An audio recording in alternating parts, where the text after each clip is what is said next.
Welcome to the video. Today we are tackling the harsh truth behind starting university with savings and why a £6,000 cushion can disappear fast.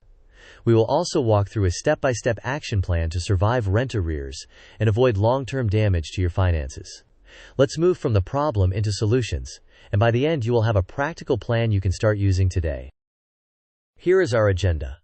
First, we will explain why initial savings like £6,000 can vanish quickly. Next, we will cover a budgeting framework that actually works. Then we will go through immediate steps if you are already in rent arrears.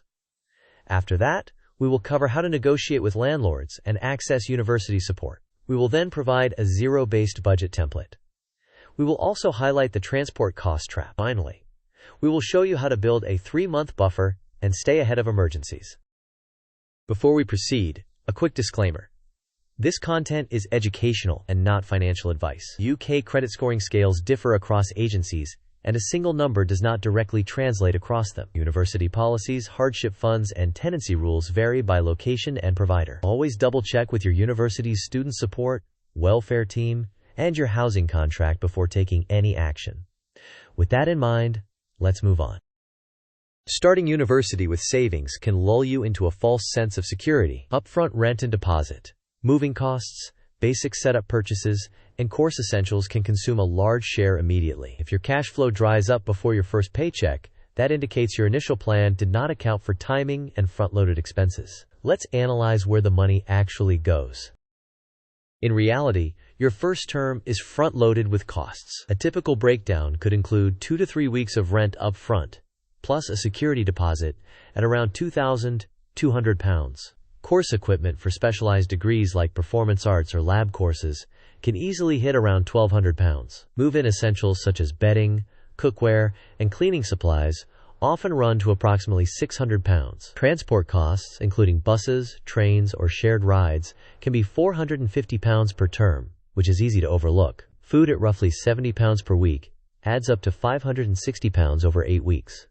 Administrative costs and fees can be £200. Utility setup, like internet or energy deposits, can be around £300. Social spending might be about £200. Finally, unexpected emergencies or medical needs can consume roughly £290. Added together, £6,000 can be consumed in weeks, not months. Next, let's talk about budgeting that prevents this cash flow crunch. Budgeting is not optional. Assuming you will quickly find a job is gambling. Instead, plan as if you will have no income for several months. Track every pound. Use zero-based budgeting, where every pound has a defined role. Prioritize rent and bills because losing your housing is the most damaging outcome. Do not underestimate transport costs. They can match or exceed your food budget in some cases. If you cannot secure immediate local income, you must pre-fund your living expenses for months in advance. Now let's move to immediate crisis steps if you are already in arrears. In a crisis, stop applying for credit while unemployed. Multiple hard checks can harm your credit profile and reduce your chances of approval. Your first move is institutional support. Contact your university's hardship fund or welfare team immediately. If you have scholarships or a low-income status, include that information to strengthen your case for emergency help. At the same time, communicate proactively with your landlord or letting agent. Provide your confirmed job, start date, or interview proofs, and request a written payment plan, asking them to pause further escalation. Prioritize food and shelter above all else. Finally, document every interaction, including dates, names, and any promises or agreements in writing. Next, let's test your understanding with a quick quiz. Quiz time.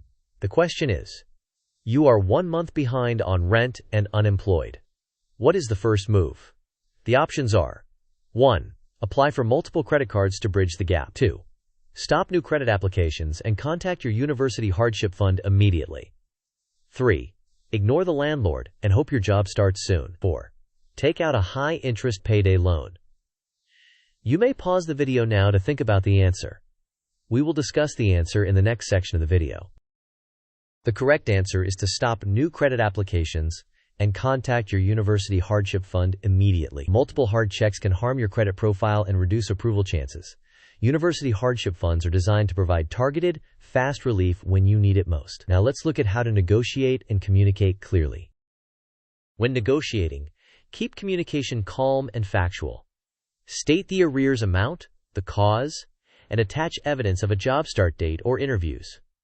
Propose a specific payment plan. Ask for time-bound concessions, such as freezing late fees, pausing eviction steps, or accepting partial payments until your first salary. If you have scholarships, low income status, or are a care leaver or estranged student, explicitly state this, as it strengthens hardship applications. Always get agreements in writing and store copies. Next, let's visualize a crisis decision path. This diagram illustrates a crisis decision tree. If you are not employed, the first steps are to stop applying for credit, contact the hardship fund, and contact the landlord to arrange a payment plan. Then prioritize food and shelter, and subsequently build your buffer. If you are employed, calculate the arrears, negotiate a plan with your landlord, implement a zero-based budget, and begin building a 3-month buffer. This helps you act in the right order under pressure. Next, we will build a zero-based budget you can use immediately.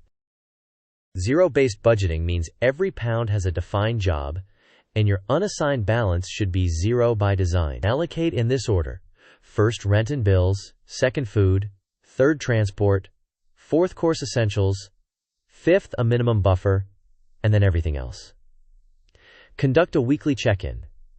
If you overspend in one category, reduce another to compensate. Use this simple template: income per month, fixed costs such as rent, bills, and phone; variable categories such as food, transport, course, health, and social; sinking funds for equipment, travel, and emergencies; and finally, buffer or savings. The totals must sum to zero, meaning every pound is assigned. Now let's transform this into a practical monthly table. Here is a sample monthly zero-based budget. Income is £900. Rent and bills total $520 and must be paid first. Food is $160, which is about £40 per week. Transport is $60.